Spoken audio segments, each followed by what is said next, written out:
Pada kali ini saya akan menjelaskan kerajaan-kerajaan Islam di Indonesia. Yang pertama, kerajaan Islam di Sumatera terbagi menjadi dua. A. Kerajaan Samudra Pasai. Raja-raja yang memerintah di kerajaan Samudra Pasai adalah Sultan Malik Al-Saleh, Sultan Muhammad Malik Jahir, Sultan Mahmud Malik Jahir, Sultan Jainal Abidin Malik Jahir, Sultan Nahrisha Abu Jaim Malik Jahir, dan Mahmud Malik Jahir. B. Kerajaan Aceh. Kerajaan Aceh didirikan oleh Sultan Ali Muqayyad Shah pada tahun 1530. Kemudian ia digantikan oleh Sultan Alauddin Riayat Shah Al-Qohar, Sultan Muda, Sultan Iskandar Muda, dan Sultan Iskandar Tani atau Sani. Yang kedua, kerajaan Islam di Jawa terbagi menjadi 4. A. Kerajaan Demak. Demak berdiri pada tahun 1500 sebagai sebuah kerajaan yang terletak di daerah Bintoro, dekat muara Sungai Demak. Raja-raja yang memerintah di Demak yaitu Raden Patah sebagai pendiri dan raja pertama Pati Yunus, Sultan Trenggono, dan Sunan Prawoto.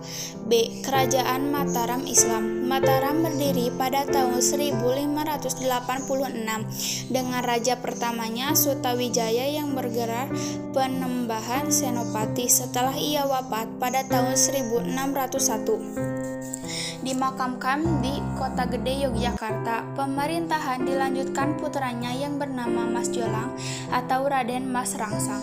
Sultan Agung Mataram mencapai kejayaan pada masa Sultan Agung. C. Kerajaan Islam Cirebon. Asal-usul nama Cirebon terdapat dua pendapat. Pertama, menurut Babat Cirebon disebutkan bahwa Cirebon berasal dari kata ci dan rebon, udang kecil. Nama tersebut berkaitan dengan kegiatan para nelayan di Muara Jati, Dukuh Pasambangan, yaitu membuat terasi dari udang kecil. Rebon. Kedua versi lain yang diambil dari kitab Ngara Kertabumi menyatakan bahwa Cirebon adalah perkembangan dari kata caruban yang berasal dari istilah sarumban, yang berarti pusat pencampuran penduduk. Pendiri kerajaan Cirebon adalah Wala Sungsang, namun tokoh yang berhasil meningkatkan statusnya menjadi sebuah kerajaan adalah Syarif Hidayatullah, Sunan Gunung Jati.